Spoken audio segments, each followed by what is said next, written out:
Ok, les amis, une fois de plus, bonjour, j'espère que vous allez très bien. Très petite vidéo d'information là, pour ceux-là qui m'ont posé des questions concernant cette offre de bourse d'études Canada que j'ai postée dernièrement. Alors,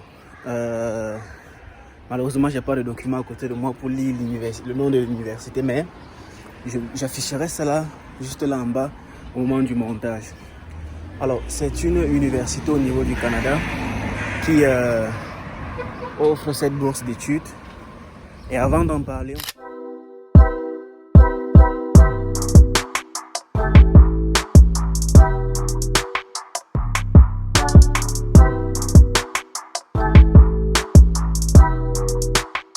fois de plus, j'espère que vous allez très bien. Si vous me découvrez pour la première fois, je suis Donald Christian. Et ici, on parle des bourses d'études à l'étranger, de l'entrepreneuriat jeune et des études en Turquie. Si ces différentes thématiques-là t'intéressent, toi, n'hésite pas surtout de t'abonner, d'activer la cloche de notification pour ne rater aucune publication. Alors, aujourd'hui, lorsque je faisais quelques recherches, je suis tombé sur une bourse d'études très intéressante dont j'ai décidé de partager avec vous. Et je ne pourrais peut-être pas donner plus d'informations concernant cette bourse d'études-là parce que c'est pas mon écran juste devant moi. Alors, je vais juste te donner quelques informations et vous laisser l'opportunité de joindre le groupe Telegram pour avoir plus d'informations en cliquant sur le lien qui vous mènera directement vers cette bourse d'études.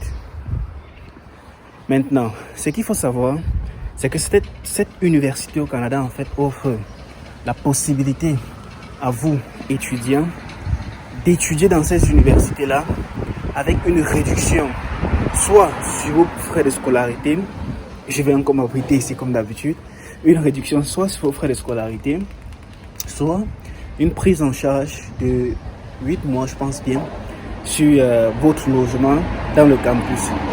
Donc, comment est-ce que vous pourriez bénéficier de cette bourse d'études? Plusieurs personnes se posent cette question. La seule chose que vous devez faire, c'est d'abord de visiter le site web de l'université, visiter les conditions d'admission selon votre pays, parce que il faudrait rappeler que les conditions d'admission sont différentes pour chaque pays. Donc vous vérifiez les conditions d'admission selon votre pays et lorsque vous avez ces informations-là, vous réunissez les documents qui sont demandés par le service d'admission. Je pense que vous créez un formulaire, vous remplissez un formulaire d'admission en ligne et puis lorsque le formulaire est rempli, vous faites un paiement des frais d'admission parce qu'il faut savoir que de manière générale, en ce qui concerne les admissions au niveau du Canada, les universités demandent généralement peut-être 80, 100, 150 $ canadiens. Donc vous faites le paiement de cela soit par une banque dans votre pays.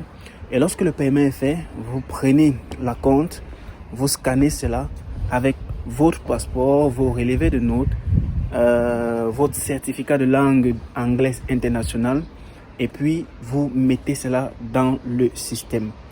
Ils disent qu'automatiquement, tous les nouveaux candidats internationaux qui postuleront dans cette université-là et qui auront un pourcentage d'admission de 85% pourront bénéficier de cette offre-là. Ça veut dire quoi? Il y a plusieurs critères sur lesquels ils se reposent lorsque ça concerne votre procédure de demande d'admission dans cette université-là. Alors, si vous validez tous ces critères-là, automatiquement, vous bénéficiez de cette bourse d'études de 3 000 $, soit de 3 000 $. Quand il parle de 3 000 $, sur, je pense par crédit qu'ils ont dit, parce qu'il faut noter que les frais de scolarité par session là-bas, selon la filière, en moyenne, moi j'ai vu 9 000, 11 000, 10 000 $ canadiens. Donc, si vous avez déjà cette réduction-là, c'est largement suffisant. Soit alors vous décidez pour une session de prendre vos peut-être 8 mois, je sais pas, 8 mois de loyer dans le campus pour ainsi vous permettre de réduire vos dépenses. Et je tiens à rappeler que obtenir cette bourse d'études là est un grand atout parce que voilà, vous savez que pour aller étudier au Canada, vous devez toujours prouver votre capacité financière. Donc, ça vous permettra déjà de mieux expliquer votre situation ou capacité financière dans votre lettre de motivation. Oui, dans la lettre de motivation, il faut toujours expliquer en fait la capacité financière du candidat à pouvoir aller étudier au Canada. Donc, si vous avez déjà cette possibilité-là, alors vous pourrez facilement construire une très bonne lettre d'explication, de motivation pour la demande de visa. Malheureusement, dans cette vidéo, je ne dois pas faire une démonstration parce que je n'ai pas assez de temps. Mais je laisserai, comme je l'ai dit, un lien qui va vous mener vers un groupe Telegram qui va vous permettre d'obtenir des informations au travers du site web de l'université. Si possible, postulez. Si vous avez des questions, les amis, comme je l'ai dit en commentaire, c'est une très petite vidéo. Essayez de faire plus de recherches dessus, essayez de postuler et essayez de partager l'information. Quand tu reçois gratuitement, essayez aussi de partager cela gratuitement. Je suis Donald Christian, portez-vous excellemment très bien. Ciao.